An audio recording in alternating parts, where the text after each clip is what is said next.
নমস্কার বন্ধুরা, উর্মিলা কিচেন আজ নিয়ে এসেছি পুঁই শাক দিয়ে লোটে মাছের চচ্চড়ি। কিছুটা তেল দিয়ে দিলাম, তেলটা গরম হয়ে গেছে। হাফ চামচ জিরে দিলাম, একটা পেঁয়াজ কুচি দিয়ে দিলাম, হালকা আছে পেঁয়াজটা ভেজে নেব।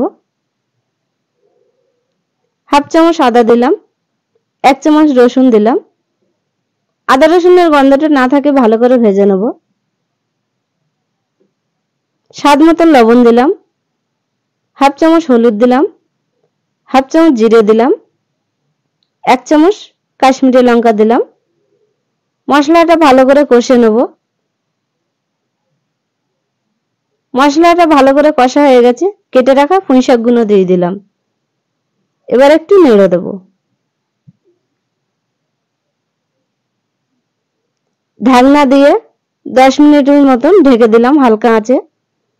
ঢাকনা তুলে নিয়েছি। পুঁই শাক থেকে জল বেরিয়েছিল, জলটা শুকনো হয়ে গেছে।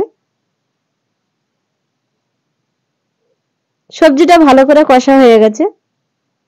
কেটে রাখা লোটে মাছগুলো দিয়ে দিলাম, দিয়ে একটু নেড়ে দিলাম।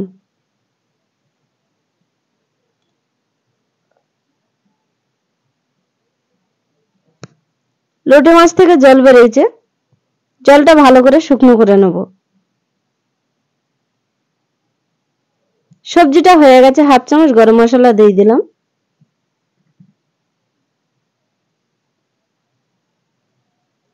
আপনাদের ভালো লাগলে কমেন্ট, শেয়ার, লাইক, সাবস্ক্রাইব করবেন।